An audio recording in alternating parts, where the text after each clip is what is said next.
Buenos días, ¿cómo andan? Hoy, a pedido de mis queridos alumnos de enfermería, vamos a ver uno de los temas de mayor relevancia y mayor importancia en estos momentos que estamos viviendo, en estos momentos de la gran pandemia de coronavirus. Y para eso me voy a dedicar a neumonías, ¿sí? Entonces, lo primero que tenemos que saber es que las neumonías las podemos clasificar en dos grandes grupos. Por un lado, lo que se denominan neumonías del adulto, ¿sí? Yo hoy me voy a dedicar al adulto, no voy a hablar de neumonías pediátricas, y estas van a ser las neumonías adquiridas en la comunidad. ¿Por qué? Porque también hay otro grupo de patologías que nos van a afectar a nuestros pulmones, a nuestras vías respiratorias, que se pueden adquirir en el hospital, ¿sí? La diferencia que va a tener este tipo de neumonía, las neumonías adquiridas en la comunidad, comparadas con las neumonías que uno adquiere en el hospital, es el bichito, es el microorganismo, es la bacteria por la cual nos va a contagiar, ¿sí? Entonces, lo que tenemos que ver o tenemos que tener en cuenta que esta neumonía del adulto que yo voy a explicar son todas aquellas neumonías que me puedo contagiar o que puedo adquirir estando en la comunidad, estando en mi casa, cuando salgo a comprar, cuando salgo a visitar a un pariente, etc. ¿Sí? Lo primero que vamos a ver es un pequeño repaso de la vía o del aparato respiratorio. Para eso vemos que nuestro aparato respiratorio está compuesto por lo que se denominan las vías aéreas, ¿sí? Que son una serie de tubitos que lo único que van a hacer es transportar el aire con el oxígeno desde el exterior hacia nuestros pulmones. Para eso vamos a tener a la nariz y la boca, ¿sí? Luego esto se va a transformar en la faringe, luego vamos a tener la laringe, luego vamos a tener la tráquea, y esta tráquea se va a dividir en dos grandes bronquios, ¿sí? Bronquios fuentes. Esos bronquios ingresan a estos dos órganos que son los pulmones. Como ven, tenemos dos pulmones, un pulmón izquierdo y un pulmón derecho, y estos bronquios, una vez que ingresan a los pulmones, se van a ir haciendo o dividiendo en bronquios más chiquitos. Y esos bronquios más chiquitos luego se van a ir dividiendo en algo que se denominan bronquíolos, ¿sí? Entonces, tenemos los bronquios fuentes que ingresan a los pulmones. Los bronquios se dividen en bronquios extrapulmonares, que son estos dos, y luego los bronquios intrapulmonares. Esos bronquios intrapulmonares cada vez se van ramificando y haciendo más chiquitos y se transforman en los bronquíolos.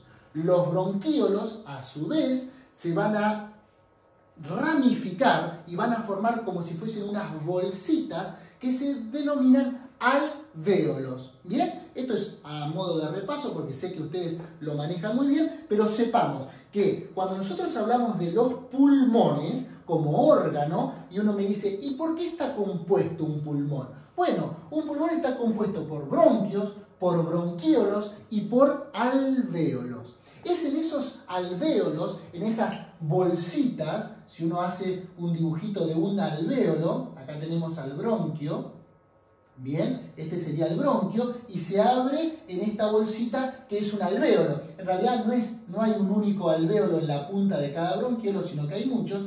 En estos alvéolos lo que se va a producir, vamos a agarrar otro marcador, es el intercambio gaseoso. ¿Sí? Esto es un capilar sanguíneo, por acá viene la sangre, el eritrocito, y de la sangre se va a pasar del alvéolo a la sangre va a pasar oxígeno, y de la sangre al alvéolo va a pasar CO2, ¿sí? Oxígeno hacia la sangre, CO2 hacia el exterior del alvéolo.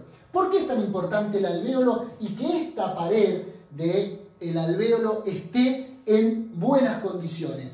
Porque cualquier afectación que produzca, o cualquier lesión, o cualquier inflamación que produzca alguna alteración de esta membrana, va a hacer que este intercambio que se denominaba o se denomina hematosis no ocurra o no se lleve a cabo correctamente.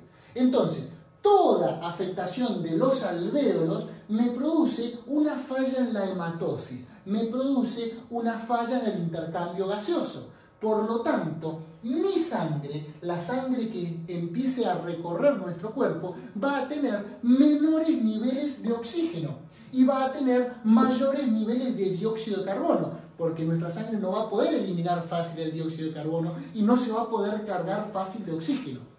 Tan importante es mantener esta, que se llama barrera hematoalveolar o alvéolo capilar, como más les guste, mantenerla de manera intacta. ¿Estamos? Entonces, lo principal que tenemos que saber es que nuestra neumonía lo que va a afectar en nuestros pulmones es los alvéolos. Acá fíjense, tenemos un saco alveolar con varios alvéolos y una neumonía lo que produce es una inflamación del parénquima, como dicen los libros, del parénquima del pulmón. ¿Y qué es el parénquima? Bueno, el parénquima dentro de un órgano es lo que lleva a cabo la función del órgano. Es el tejido que cumple con la función de ese órgano. Entonces, el parénquima del pulmón está formado por los alvéolos, que a su vez tienen dos tipos celulares, que se las menciono, no importan mucho, que se llaman neumonocitos 1 y neumonocito tipo 2, ¿sí? El neumonocito tipo 1 es el que forma esa barrera de la cual les mencioné antes. Entonces, el parénquima del pulmón se va a ver afectado por la neumonía. Uno si tuviese que decir, ¿y qué es una neumonía? Bueno, es un cuadro infeccioso pulmonar, neumonía, ¿sí? Antiguamente, cuando uno es chico, o nuestras madres que por ahí no utilizan los términos correctos, decían, tenés una pulmonía, ¿sí? En realidad el término pulmonía no existe. Lo que existe es el término neumonía, como un cuadro infeccioso pulmonar de carácter agudo, chicos. Es algo que me contagia y rápidamente me da síntomas en el corto plazo, ¿sí?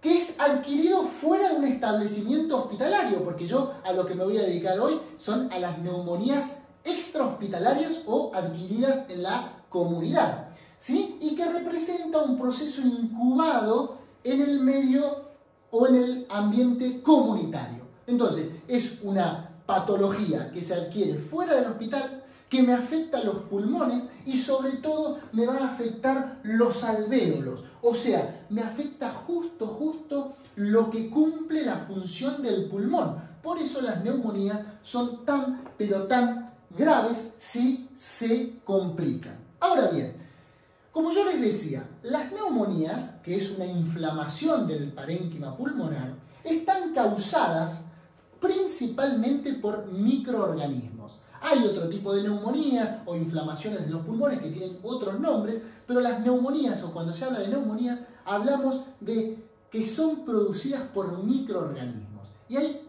una infinidad de microorganismos que pueden afectar a los pulmones.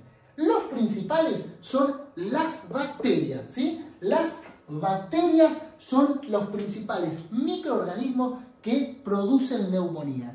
¿Y cuáles son las bacterias que mayormente o más frecuentemente producen neumonía? Sin ningún lugar a dudas, el principal, el Streptococcus pneumoniae, ¿sí? O también llamado neumococo. Casi el 80% de las neumonías de la comunidad son producidas por este bichito, por esta bacteria. ¿Y es importante conocerlo? Sí.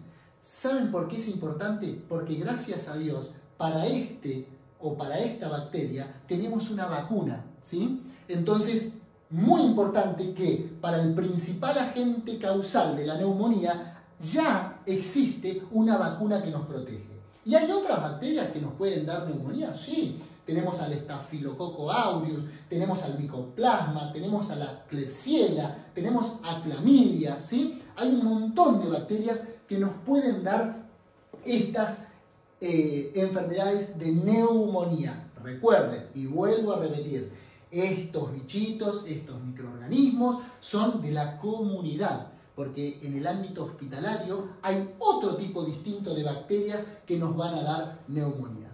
Aparte de las bacterias, ¿qué otra cosa pueden producir las neumonías? Los virus.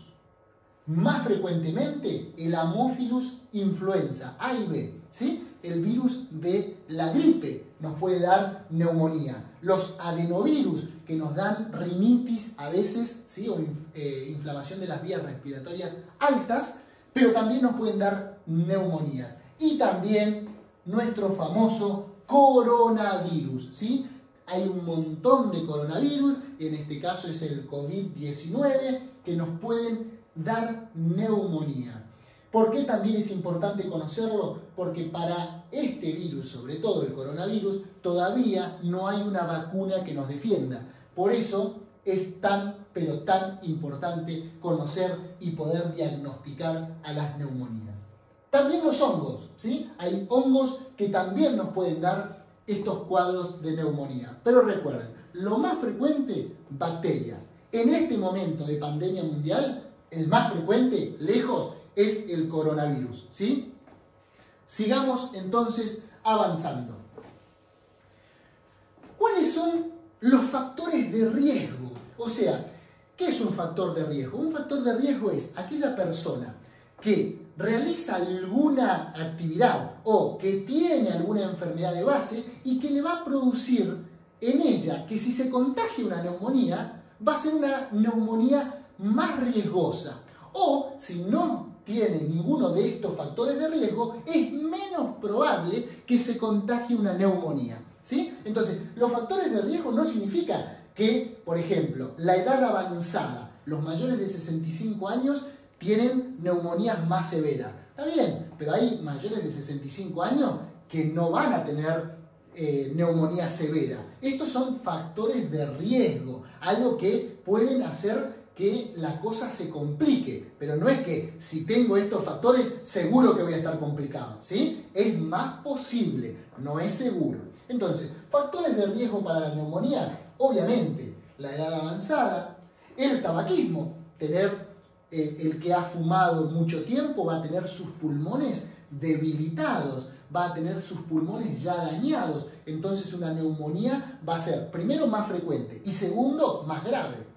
EPOC, ¿sí? O las famosas enfermedades obstructivas crónicas, ¿sí? Como el asma, como las bronquitis, etc., también es un factor de riesgo para tener neumonía. Demencia, los problemas cerebrales, las demencias, ACV y todos esos problemas llevan a que el paciente tenga menos cuidado, su sistema respiratorio funcione no adecuadamente y esto también va a producir una mayor cantidad de neumonías. Inmunodepresión, obviamente, si nuestro sistema inmune, el sistema que nos defiende, está disminuido, cualquier microorganismo que afecte o que ingrese nos va a poder producir una neumonía. La enfermedad cardíaca, las enfermedades hepáticas, la diabetes, o sea, enfermedades de base que pueda tener el paciente, puede producir en mayor frecuencia este cuadro de neumonía. Lo que sí quiero hacer mucho hincapié. Está todo lindo. Sabemos que la neumonía es una afectación de los alvéolos pulmonares, que es una inflamación, que los alvéolos pulmonares se van a empezar a cargar por esta inflamación de moco, ¿sí? Que se va a ver alterada la hematosis porque el alvéolo está inflamado, está cargado de moco. Entonces todo eso va a producir una serie de signos y síntomas en los pacientes. Y esto es lo más importante. ¿Por qué? Porque esto es como yo detecto que un paciente tiene esta enfermedad. Y hay dos síndromes. Uno que se llama el síndrome, que es un síndrome, chicos, es un conjunto de signos y síntomas, ¿sí? Entonces, hay dos síndromes. Un síndrome que es el que se denomina típico. Es aquel paciente que tiene todos los signos y síntomas que yo voy a describir acá. Y hay otro síndrome, ¿sí? Que se denomina atípico, que pueden ser aquellos pacientes que prácticamente vienen sin signos y síntomas. Viene como si uno dice asintomático. Ahora, cuando después le hacemos a ese paciente estudios complementarios, vemos que en los estudios complementarios aparecen los signos de la neumonía. Pero puede cursar prácticamente sin síntomas. Ahora bien, yo me voy a dedicar al síndrome típico, a aquellos signos y síntomas que son muy, pero muy evidentes en todas las neumonías. Lo primero que aparece, como en la mayoría de las infecciones por microorganismos, es la aparición de temperatura o fiebre. Esto obviamente va a tener las variaciones que si es una bacteria o es un virus. ¿Cómo es esto? Las bacterias normalmente no dan tanta temperatura como los virus. Las bacterias rondan en temperaturas entre 37,6 y 38,2, 38,3. En cambio, los virus o las afectaciones de tipo viral dan mucho más fiebre, siempre o casi siempre arriba de 38. ¿Bien? Otro de los signos y síntomas muy, pero muy evidentes es la tos. El paciente va a venir con fiebre, escalofrío, con malestar general y mucha tos. Va a venir tosiendo y esa tos es mucopurulenta, ¿sí? Es productiva, va a sacar va a sacar moco por la boca, ¿sí? Entonces, fiebre, tos productiva, muy productiva, mucha tos. Disnea. Recuerdan que la disnea era una dificultad para respirar. ¿Y por qué va a tener dificultad para respirar este paciente? Porque tiene afectados los alvéolos. Entonces, al no producirse una buena hematosis, un buen intercambio gaseoso, el paciente viene agitado y con dificultad respiratoria. Otra de los signos y síntomas más, pero más evidentes, es este famoso dolor torácico. Pero no es el famoso dolor torácico del que todo el mundo habla, de ese dolor de pecho tipo cardíaco, que se agarra el pecho y dice, ¡pah! Me muero. No, es un dolor de tipo pleurítico. ¿Qué significa esto de pleurítico? Los libros antiguos de clínica lo denominaban como si fuese una puntada o puñalada de costado. Es un dolor que duele como si me estuviesen clavando algo en uno de los costados, generalmente en el lado donde tengo afectado. Si es del pulmón derecho, me va a doler del lado derecho. Si es del pulmón izquierdo, me va a doler del lado izquierdo. Pero recuerden, no es un dolor opresivo como el dolor cardíaco, sino un dolor más de puntada de costado, ¿sí?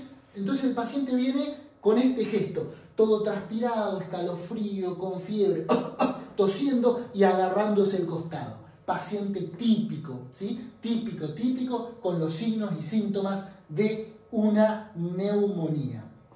Si este cuadro sigue avanzando, van a aparecer una afectación del estado general. El paciente empieza a sentirse mal, todo mal. Empieza a tener artromialgia, ¿sí? Dolores de articulaciones, dolores de músculo, dolor de todo, le duele la cabeza, tiene cefalea, todo le molesta, ¿bien? Entonces, esos son los signos y síntomas de un síndrome típico.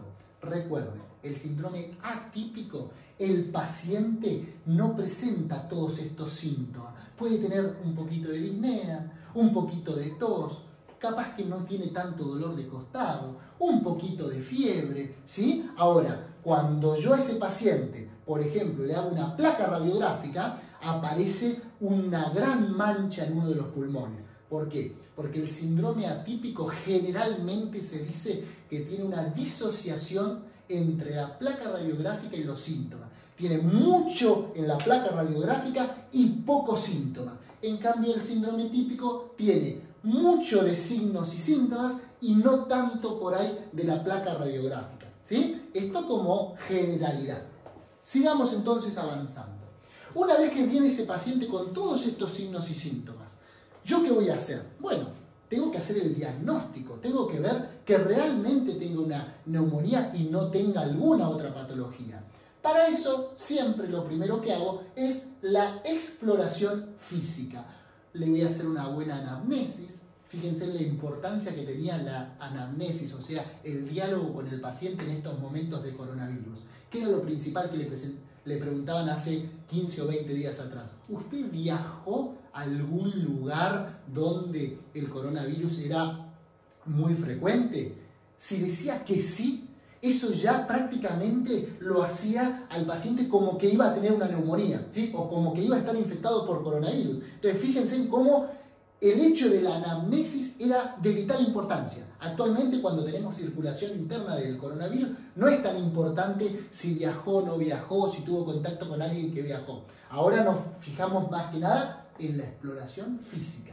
Y dentro de la exploración física, ¿qué voy a ver? Bueno, voy a ver cómo respira el paciente. Entonces, tiene problemas para respirar. Respiración rápida y superficial. Es como rapidito y no le alcanza para cumplir con ese proceso de la hematosis.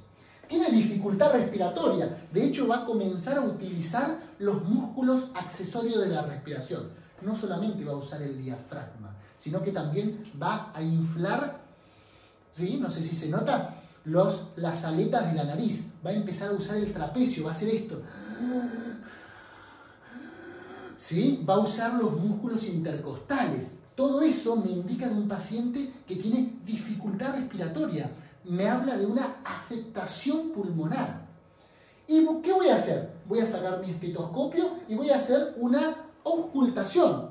Y lo que voy a escuchar en el lugar donde se produjo la neumonía o en el lóbulo pulmonar que está afectado, voy a ver lo que se denominan crepitantes. Crepitantes justamente no me va a salir, y menos frente a una cámara, pero es algo como...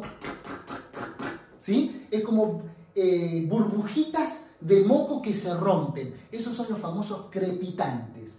Y si uno es muy ducho para hacer algunas maniobras, otra cosa de lo que sí, perdón, y me estaba olvidando, voy a escuchar, en realidad voy a dejar de escuchar, es que el murmullo vesicular, que es el pasaje de aire por los bronquiolos y los bronquios, es ese que se escucha cuando uno pone el estetoscopio, va a estar disminuido en el lugar donde está afectado el pulmón, ¿sí? Porque el aire deja de pasar, porque está lleno de moco, porque está inflamado, ¿bien?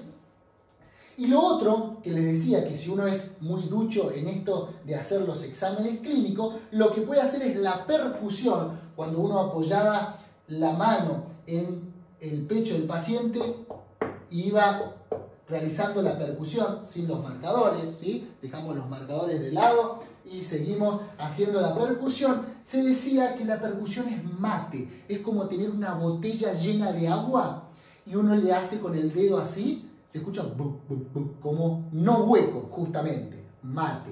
Bien, prometo que todas estas cosas que son bien prácticas, cuando volvamos a las aulas, lo vamos a ver en vivo y en directo. Pero recuerden que el diagnóstico, lo principal para la neumonía, es comenzar por el examen físico del paciente. Una vez que avanzamos con el examen físico y yo sospecho que este paciente puede tener una neumonía, voy a seguir haciendo unos exámenes complementarios. El principal, más rápido y de mayor diagnóstico en el caso de las neumonías es la radiografía de tórax. Yo al paciente le voy a mandar a hacer una radiografía de tórax, que ahora les voy a mostrar una radiografía de tórax. Ya se las muestro ahora, ¿sí?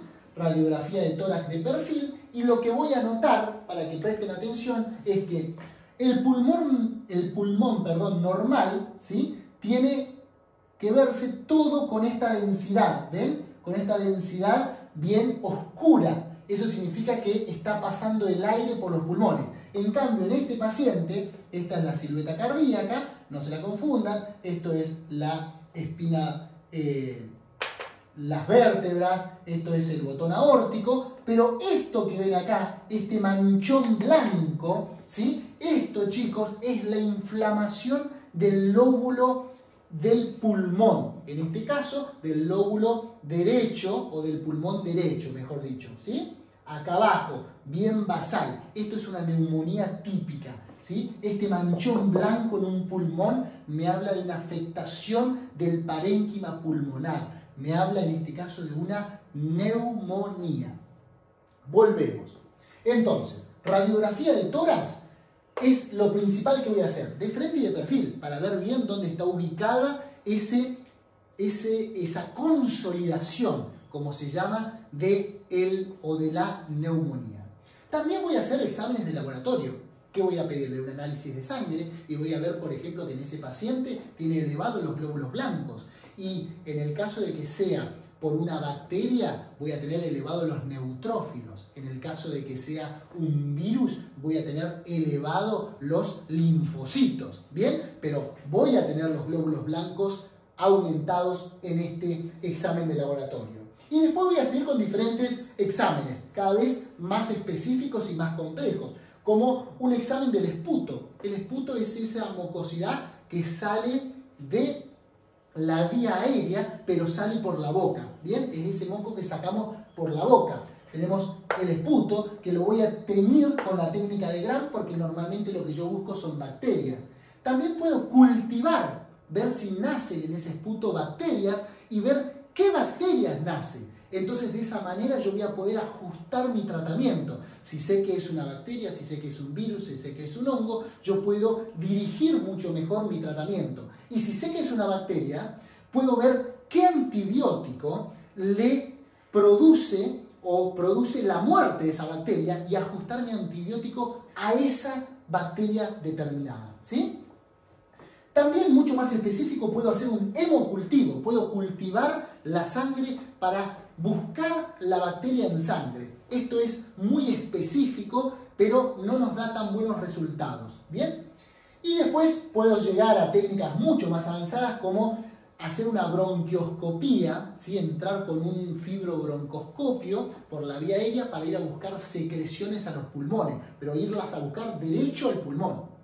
Por último, puedo pedir una tomografía de tórax para ver cómo están todos los pulmones. ¿Quedó claro entonces hasta acá? Primero y fundamental, chicos, las neumonías las tratamos de diagnosticar por el examen físico y lo complementamos con una placa de tórax.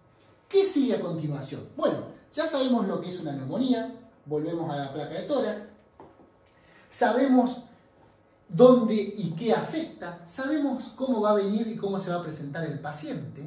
Lo que tengo que decidir ahora es lo siguiente. Este paciente que yo lo diagnostiqué con neumonía, ¿lo voy a dejar internado o lo voy a mandar a su casa? Para eso hay una serie de criterios de internación, ¿sí? Que me van a decir, no, este paciente amerita que yo lo deje internado y ocupando una cama en el hospital.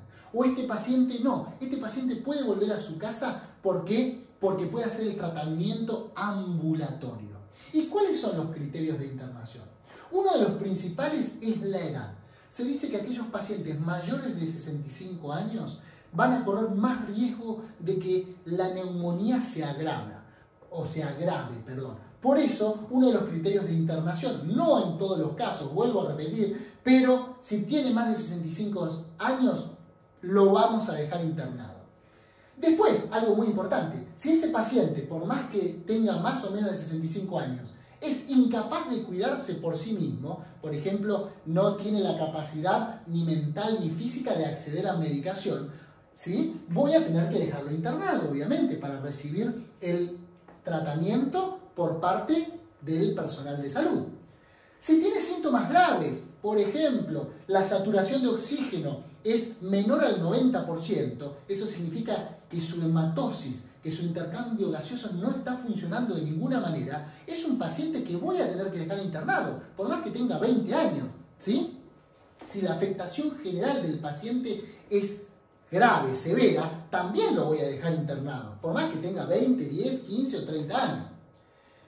Si tiene una afectación bipulmonar, ¿sí? O sea, si los dos pulmones están afectados por neumonía, no es lo más frecuente. Lo más frecuente, chicos, es que la afectación pulmonar sea del pulmón derecho y en la parte basal, ¿sí? Pero si tengo los dos pulmones afectados, ojo, porque ese paciente es un paciente que va a requerir internación. También, si tiene la imposibilidad de tomar medicación por vía oral. Por ejemplo, un paciente que tiene algún problema en la boca, entonces que no pueda tomar medicación oral, lo voy a tener que internar para pasarle medicación por vía intravenosa. Y por último, si tiene comorbilidades. ¿Qué es esto? Si este paciente es un paciente diabético, con insuficiencia cardíaca, con insuficiencia renal, con algún otro problema y encima tiene una neumonía, es un paciente para dejar internado porque esa neumonía puede llegar a complicarse y a poner en riesgo la vida del paciente. Con respecto a esto les digo, la mayor cantidad de neumonías captadas a momento y a término en pacientes menores de 65 años se curan, chicos, ¿sí? La neumonía, si bien es un cuadro de afectación bastante grave, se cura sin dejar prácticamente ninguna complicación a futuro. Pero en estos casos hay que prestar mucha atención porque puede llegar a ser mortal. ¿Está claro? Entonces, una vez que decidí, vuelvo a repetir, lo diagnostiqué, decidí si lo voy a mandar a la casa o lo voy a dejar internado, lo que queda a continuación, ¿qué va a hacer? Hacer el tratamiento de ese paciente. Para eso, y en el caso de que, como en la mayoría de los casos, sea de una bacteria, lo que se realiza el paciente es el tratamiento antibiótico, ¿sí? Y como normalmente no tengo el cultivo o no sé exactamente la bacteria que está afectando, lo que se hace es se comienza con un tratamiento empírico. Como se sabe que el 80% es producido por una bacteria, y en este caso es el neumococo, yo le doy un antibiótico que me mate al neumococo. ¿Qué antibiótico se usa? En menores de 65 años se usa la amoxicilina, ¿sí? Un antibiótico que se consigue en todos lados, 1 gramo cada 8 horas por 7 días. Si el paciente es alérgico a la amoxicilina, se pueden utilizar otros antibióticos. Por ejemplo, la claritromicina, ¿sí? Que damos 500 miligramos cada 12 horas. Esto era también cada 12 horas, pero por 7 días, ¿sí? O sea, amoxicilina o claritromicina. Si el paciente es mayor de 65 años y va a tomar medicación por vía oral, yo le voy a dar la combinación de amoxicilina con ácido clavulánico, ¿sí? También cada 12 horas y también por 7 días. Y si es alérgico a esta amoxicilina, utilizo la claritromicina. ¿Hay otros antibióticos? Sí, se puede usar eritromicina, se puede usar acitromicina, se pueden usar otros antibióticos, pero estos lejos son los más utilizados o los más utilizados para el tratamiento de la neumonía. Bueno, una vez que yo sé el tratamiento, sé si lo voy a dejar internado o no, vamos a suponer que este paciente lo voy a dejar internado. Entonces, si este paciente va a estar internado, va a recibir ciertos cuidados por el personal de enfermería. ¿Y cuáles son los cuidados fundamentales que yo tengo que hacer con un paciente internado en el control de enfermería? Primero, control de los signos vitales. No les tengo que repetir, para aquellos que no lo recuerden, ven mis clases de signos vitales y vean la importancia que tienen los signos vitales que tenemos que tomarle a todos los pacientes y sobre todo a un paciente con neumonía. Segundo, control del estado neurológico. ¿Por qué? Porque sabemos que la falta de oxígeno va a llevar a que nuestro cerebro se irrigue y se nutra de menor manera. Y eso me va a empezar a producir un estado neurológico como de somnolencia, como un malestar. Entonces yo tengo que ver cómo está la perfusión cerebral. Tengo que ver si está llegando bien el oxígeno al cerebro. Por eso tengo que controlarle el estado neurológico al paciente, ¿sí? Después, mejorar el estado general, ofreciendo que el paciente que está enfermo, que le duele, que tiene un malestar general, tenga un buen confort, haciéndole una buena higiene, realizándole un buen tendido de cama, viendo y cambiándolo de posición al paciente para que pueda ir eliminando las secreciones correctamente.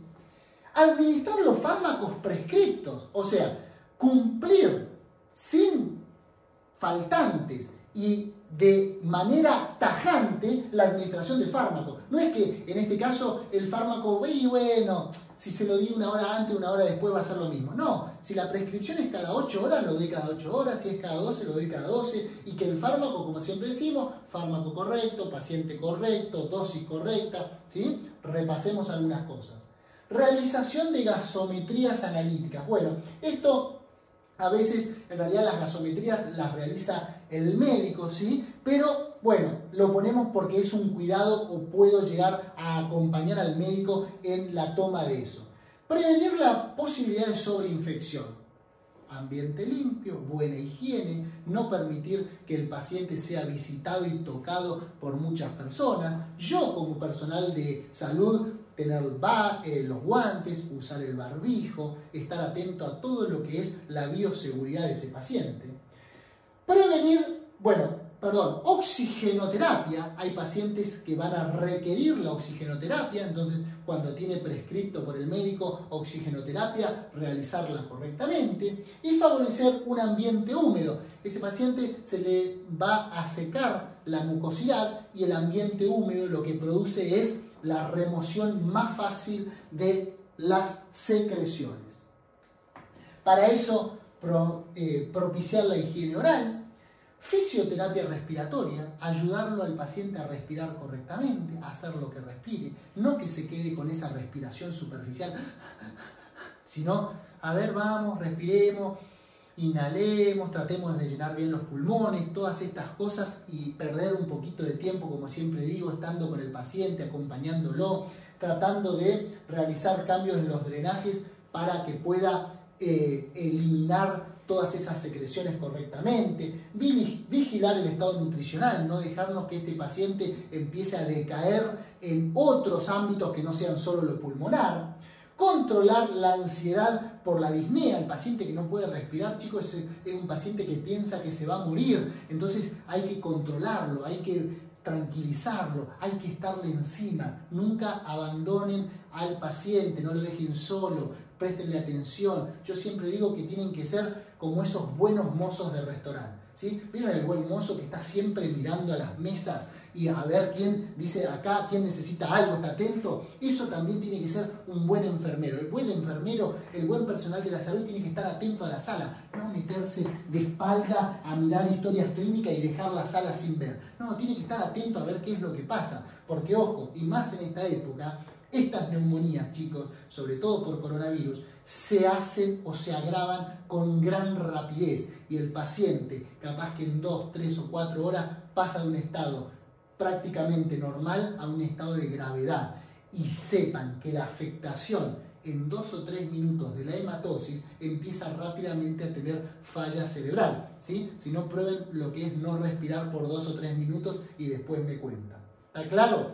Entonces, con eso vamos a terminar con nuestra pequeña clase, nuestro pequeño resumen sobre neumonía. Espero haber sido claro y ante cualquier duda no duden en mandarme un mensajito, en dejarme un comentario que voy a tratar de aclararlo a la mayor brevedad.